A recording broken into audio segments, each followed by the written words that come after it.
These are images from Culiacán, Sinaloa from October 17, 2019. The day Mexican armed forces captured Ovidio Guzman, son of Sinaloa cartel leader Joaquin El Chapo Guzman, an event that turned the streets of the Sinaloa capital into a war zone.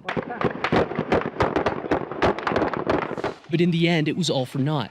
Threats of bloody reprisals by the cartel forced the government to release Guzman, putting into question the Mexican government's ability to enforce the rule of law.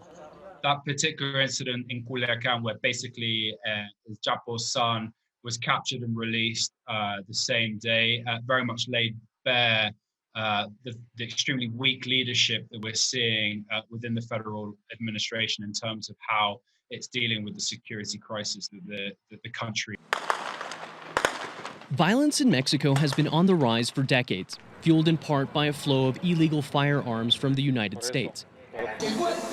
Yet lately, much of the blame has fallen on Mexico's president, Manuel Lopez Obrador, who was elected on a platform of scaling back violent crime.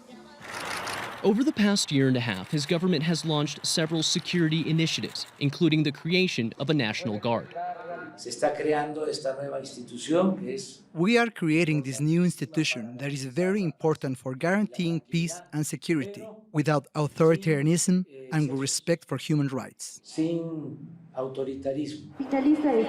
But Lopez Obrador's national security policy has been widely criticized. The statistics seem to say the strategy has only yielded more violence. Nationwide, there were 53,628 homicides in the first 18 months of Lopez Obrador's presidency. That's an average of almost 100 murders per day. A recent high-profile attack against Mexico City's chief of police sparked fears the country's capital could become the newest front in the war between security forces and criminal groups. Although federal government leaders insist the country is gaining ground against organized crime.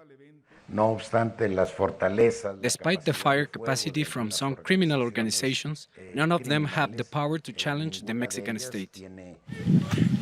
And even amid coronavirus lockdowns across the country, at least 6 Mexican states report higher homicide rates than the previous year. Many worry the worsening security crisis could set a new record for violence by the end of 2020. Manuel, Rapalo, Al Jazeera.